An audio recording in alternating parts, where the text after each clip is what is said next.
హైదరాబాద్ లో కన్సల్టేషన్ మరియు 3,500 రూపాయల colour Doppler test Avis hospitals లో ఉచితంగా పొందండి. అవకాశాల గడ్డ అమెరికా. ఏ దేశాన్నైనా శాసించే శక్తి, అనేక రంగాల్లో ఆధిపత్యం, ప్రపంచానికే పెద్దన్న పోస్టు, విద్య టెక్నాలజీలో టాప్. ఇది అమెరికా ఘనత. ఇప్పుడు ఆ ఘనత తగ్గుతోందా?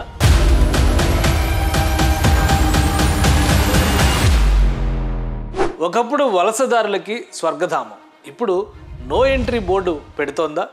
అమెరికాలో స్థిరపడాలనుకున్న వారికి ఎందుకు మోకాలడ్డుతోంది? వీసా నిబంధనలు ఎందుకు కఠినతరం చేస్తోంది?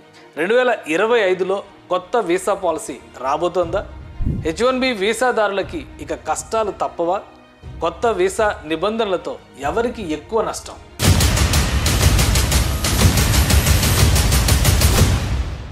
అమెరికా అగ్రరాజ్య దర్పానికి కారణం అక్కడి ప్రపంచీకరణ విధానాలు. ఎక్కడి వారైనా అక్కడి వారిగా మారిపోయే ప్రభుత్వ విధానాలు. ముందుగా యూరోపియన్ దేశాలు, ఆ తర్వాత ఆసియా, ఆఫ్రికా వలసలు అమెరికాని సుసంపన్నం చేశాయి. స్కిల్డ్ లేబర్ విషయంలో వలసదారులు ఎక్కువగా ఎదురు చూసేది H1B వీసా కోసం. ప్రొఫెషనల్ ఉద్యోగాలకి ఇదే గ్రాండ్ ఎంట్రీ. H1B వీసా ప్రోగ్రామ్ని అమెరికా 1990లో ప్రారంభించింది. ర్యాపిడ్ ఎకనామిక్ గ్రోత్ కోసం ఈ H1B వీసా ప్రోగ్రామ్ని స్టార్ట్ చేశారు. అప్పుడే అమెరికా అధ్యక్షుడు సీనియర్ బుష్ పార్లమెంట్లో బిల్లు ప్రవేశపెట్టారు. ఆనాటి పరిస్థితులు, ఎకానమీ స్థితిగతుల కోసం అమెరికాకు ఎక్స్పర్ట్స్, స్కిల్డ్ వర్క్ ఫోర్స్ అవసరం. 1990లో మొదటిసారిగా 85,000 H1B వీసాలని అమెరికా ప్రభుత్వం ప్రవేశపెట్టింది. అందులో 20,000 వీసాలు అమెరికా యూనివర్సిటీల్లో చదువుకున్న వలస విద్యార్థులకి రిజర్వ్ చేశారు. మిగిలిన 65,000 వీసాలు అమెరికాలో ఉద్యోగం చేయాలనుకునే ఇతర దేశాల స్కిల్డ్ ఎంప్లాయీస్కి కేటాయించారు. H1B వీసా ప్రక్రియని ప్రవేశపెట్టినప్పటి నుంచి వీసా నిబంధనలు మారుతూ వచ్చాయి. ప్రపంచవ్యాప్తంగా అనేక దేశాల నుంచి United states citizenship and immigration services డిపార్ట్మెంట్కి H1B వీసా అప్లికేషన్లని సబ్మిట్ చేస్తారు. వచ్చిన H1B వీసా అప్లికేషన్లని లాటరీ ప్రక్రియ ద్వారా ర్యాండమ్గా తీసి 65,000 మందికి H1B వీసా ఇస్తారు. ఈ H1B వీసా ఎలిజిబిలిటీ క్రైటీరియా వచ్చేసరికి అమెరికాలో ఉన్న కంపెనీ నుంచి offer letter, relevant bachelor degree కలిగి ఉండాలి. ఇవి రెండూ ఉన్న H1B వీసా కోటాలో వీసా రావడం అనేది లక్ పైనే ఆధారపడి ఉంటుంది. ఐటీ రంగం వ్యాప్తి సమయంలో H1B వీసా ఇండియన్స్కి డ్రీమ్గా మారింది. క్రమంగా ఇందులో భారతీయుల ఆధిపత్యం పెరగడం మొదలైంది. 1999లో ఎదురైన Y2K సాఫ్ట్వేర్ బగ్ భారతీయుల తలరాతని మార్చేసింది. ఆ సమయంలో Y2K బగ్ పేరు చెబితేనే అమెరికన్లు వణికిపోయే పరిస్థితి. అమెరికాలో స్టోరేజ్ కాస్ట్ ఎక్కువ కావడంతో ఐటీ, ఎయిర్పోర్ట్, హెల్త్, బ్యాంకింగ్ సెక్టార్లలో సమాచారాన్ని ఆల్టర్ చేసి Y2K బగ్ని సరిచేసే పనిలో ఇండియన్ సాఫ్ట్వేర్ నిపుణుల పాత్ర కీలకమైంది. Y2K బగ్ సాఫ్ట్వేర్లో కోడింగ్ మిస్టేక్ కరెక్షన్ చేయడంలో భారతీయ ఐటీ నిపుణులకి ప్రపంచవ్యాప్తంగా డిమాండ్ పెరిగింది. Y2K బగ్ అంటే ఏంటి? 1999 డిసెంబర్ 31 దాటితే 2000 సంవత్సరానికి మారాలి. అయితే ఇయర్ సిస్టమ్ని 2 డిజిట్స్తో అప్పటి వరకు సాఫ్ట్వేర్ రాయడంతో 00 అంటే 1900 సంవత్సరంగా కోడ్ తీసుకుంటే డేటా మొత్తం మాల్ ఫంక్షన్ అయిపోతుంది. అప్పటికే అమెరికాలో అనేక రంగాల్లో కంప్యూటర్ల వ్యవస్థని వినియోగంలోకి తీసుకురావడంతో మొత్తం వ్యవస్థ స్తంభించిపోయే పరిస్థితి. Y2K బగ్ని అధిగమించడంతో దాదాపు $1.1 ట్రిలియన్ నష్టం నుంచి భారతీయులు అమెరికాని కాపాడారు. భారీ ఆర్థిక సంక్షోభం నుంచి కూడా బయటపడేశారు. దీంతో భారతీయ స్కిల్స్ విలువ తెలుసుకున్న అమెరికన్ కంపెనీలు భారీగా అవకాశాలు ఇచ్చాయి. ఈ దెబ్బకి అమెరికా ప్రభుత్వం సైతం H1B వీసా లిమిట్ని 65,000 నుంచి 195,000 వీసాలకు పెంచింది.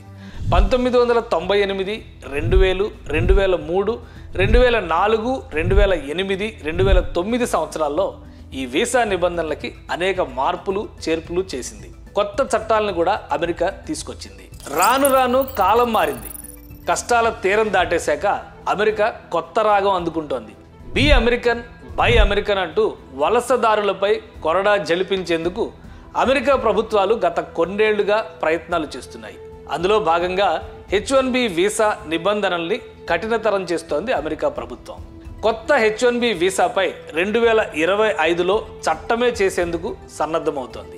ఈ నిర్ణయాల వెనుక ఉద్దేశాలేంటి? H1B వీసా నిబంధనలు కఠినతరం చేయడం వల్ల అమెరికాకి ఒరిగేదేంటి? అసలు ఈ నిర్ణయం అమెరికాకి లాభమా నష్టమా? మరో వీడియోలో చూద్దాం. అవకాశాల గడ్డ అమెరికా. ఏ దేశాన్నైనా శాసించే శక్తి, అనేక రంగాల్లో ఆధిపత్యం, ప్రపంచానికే పెద్దన్న పోస్టు, విద్య టెక్నాలజీలో టాప్. ఇది అమెరికా ఘనత. ఇప్పుడు ఆ ఘనత తగ్గుతోందా?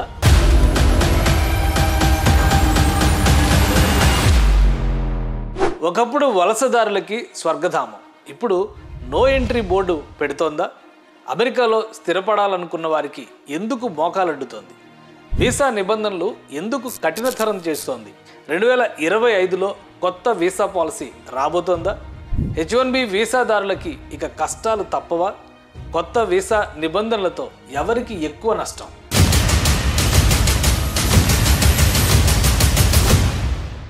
అమెరికా అగ్రరాజ్య దర్పానికి కారణం అక్కడి ప్రపంచీకరణ విధానాలు.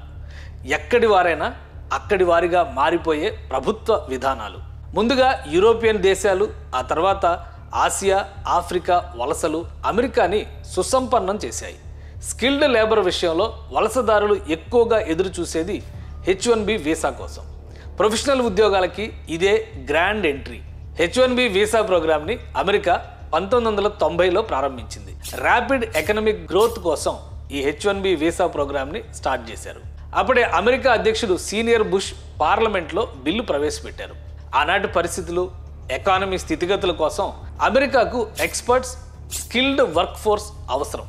1990లో మొదటిసారిగా 85,000 H1B వీసాలని అమెరికా ప్రభుత్వం ప్రవేశపెట్టింది. అందులో 20,000 వీసాలు అమెరికా యూనివర్సిటీల్లో చదువుకున్న వలస విద్యార్థులకి రిజర్వ్ చేశారు. మిగిలిన 65,000 వీసాలు అమెరికాలో ఉద్యోగం చేయాలనుకునే ఇతర దేశాల స్కిల్డ్ ఎంప్లాయీస్కి కేటాయించారు.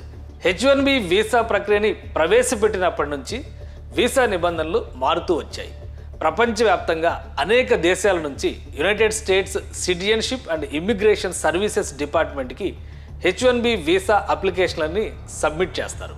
వచ్చిన H1B వీసా అప్లికేషన్లని లాటరీ ప్రక్రియ ద్వారా ర్యాండమ్గా తీసి 65,000 మందికి H1B వీసా ఇస్తారు. ఈ H1B వీసా ఎలిజిబిలిటీ క్రైటీరియా వచ్చేసరికి అమెరికాలో ఉన్న కంపెనీ నుంచి offer letter, relevant bachelor degree కలిగి ఉండాలి. ఇవి రెండూ ఉన్న H1B వీసా కోటాలో వీసా రావడం అనేది లక్ పైనే ఆధారపడి ఉంటుంది. ఐటీ రంగం వ్యాప్తి సమయంలో H1B వీసా ఇండియన్స్కి డ్రీమ్గా మారింది. క్రమంగా ఇందులో భారతీయుల ఆధిపత్యం పెరగడం మొదలైంది. 1999లో ఎదురైన Y2K సాఫ్ట్వేర్ బగ్ భారతీయుల తలరాతని మార్చేసింది. ఆ సమయంలో Y2K బగ్ పేరు చెబితేనే అమెరికన్లు వణికిపోయే పరిస్థితి.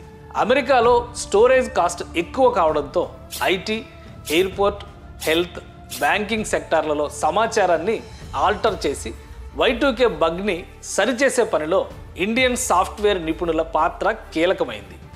Y2K బగ్ సాఫ్ట్వేర్లో కోడింగ్ మిస్టేక్ కరెక్షన్ చేయడంలో భారతీయ ఐటీ నిపుణులకి ప్రపంచవ్యాప్తంగా డిమాండ్ పెరిగింది. Y2K బగ్ అంటే ఏంటి? 1999 డిసెంబర్ 31 దాటితే 2000 సంవత్సరానికి మారాలి. అయితే ఇయర్ సిస్టమ్ని 2 డిజిట్స్తో అప్పటి వరకు సాఫ్ట్వేర్ రాయడంతో 00 అంటే 1900 సంవత్సరంగా కోడ్ తీసుకుంటే డేటా మొత్తం మాల్ ఫంక్షన్ అయిపోతుంది. అప్పటికే అమెరికాలో అనేక రంగాల్లో కంప్యూటర్ల వ్యవస్థని వినియోగంలోకి తీసుకురావడంతో మొత్తం వ్యవస్థ స్తంభించిపోయే పరిస్థితి. Y2K బగ్ని అధిగమించడంతో దాదాపు $1.1 ట్రిలియన్ నష్టం నుంచి భారతీయులు అమెరికాని కాపాడారు. భారీ ఆర్థిక సంక్షోభం నుంచి కూడా బయటపడేశారు. దీంతో భారతీయ స్కిల్స్ విలువ తెలుసుకున్న అమెరికన్ కంపెనీలు భారీగా అవకాశాలు ఇచ్చాయి. ఈ దెబ్బకి అమెరికా ప్రభుత్వం సైతం H1B వీసా లిమిట్ని 65,000 నుంచి 195,000 వీసాలకు పెంచింది. 1998, 2000, 2003, 2004, 2008, 2009 సంవత్సరాల్లో ఈ వీసా నిబంధనలకి అనేక మార్పులు చేర్పులు చేసింది. కొత్త చట్టాలను కూడా అమెరికా తీసుకొచ్చింది. రాను రాను కాలం మారింది. కష్టాల తీరం దాటేశాక అమెరికా కొత్త రాగం అందుకుంటోంది. బీ అమెరికన్, బై అమెరికన్ అంటూ వలసదారులపై కొరడా జలిపించేందుకు అమెరికా ప్రభుత్వాలు గత కొన్నేళ్లుగా ప్రయత్నాలు చేస్తున్నాయి. అందులో భాగంగా H1B వీసా నిబంధనల్ని కఠినతరం చేస్తోంది అమెరికా ప్రభుత్వం. కొత్త H1B వీసాపై 2025లో చట్టమే చేసేందుకు సన్నద్ధమవుతోంది. ఈ నిర్ణయాల వెనుక ఉద్దేశాలేంటి? H1B వీసా నిబంధనలు కఠినతరం చేయడం వల్ల అమెరికాకి ఒరిగేదేంటి? అసలు ఈ నిర్ణయం అమెరికాకి లాభమా నష్టమా? మరో వీడియోలో చూద్దాం.